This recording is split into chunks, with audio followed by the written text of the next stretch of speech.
Hi guys, thanks for joining. So today's listener submitted question was, my dog will only eat raw chicken with bones. So bone-in raw chicken, and their vet adamantly discouraged that and said no raw food. The question was why? So good question, and every vet's a little bit different. I'm not a big fan of raw diets. To each their own, everybody has their own reasons, but when clients ask me that question, what are some of the things that I say? I'm going to target this a little bit more to the raw chicken and bone specific one. So, first of all, there's just a lot of things in raw diets that predispose. There is a reason why doctors, when women get pregnant, don't like them to eat raw diets and shellfish and things like that. So, kind of the same analogy for the most part. Now, raw chicken, honestly, there's just a lot of different bugs in it, and people get more sick. Hands down, the most common two are probably going to be E. coli and Salmonella.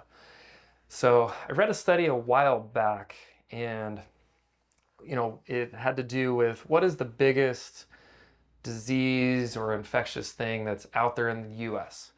And by far the most underdiagnosed, or the ones that patients don't go to the doctor for, was by far food poisoning. And if I recall, it was a couple million cases per year that did not go get seen. Obviously, some get pretty severe and people go get seen and so on. Those are the documented.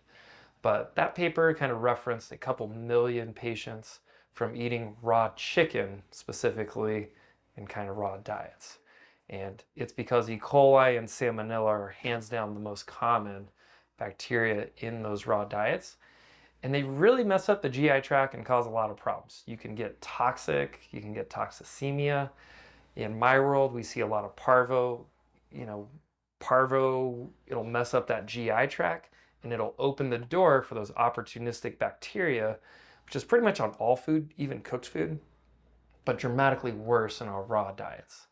And when your GI tract extrapolating from parvo, you lose that protective film. They're called villi in the GI tract, and they're supposed to be yay big, and they get this big. Well, now you have opportunistic bacteria, we'll say E. coli or Salmonella, go in, they can be absorbed into the GI tract because they're not being filtered or buffered, protected, and therefore they can go to your kidney, your heart, your liver, internal, cause a bunch of different issues. E. coli is also hands down one of the most common UTIs, bacteria that we see and deal with. And realistically, our dogs and cats are a little bit dirty. They touch anything and everything. They lick their private parts and then they go kiss you. Sorry, but that does happen. So be careful with that. It's kind of the same concept. If they eat poop and it's in their mouth, they go lick, kiss you, do something, put on your hand, then you eat a sandwich. Theoretically, you possibly have just ingested some of those and you can get food poisoning symptoms or things of that nature. The second part of that is in bone.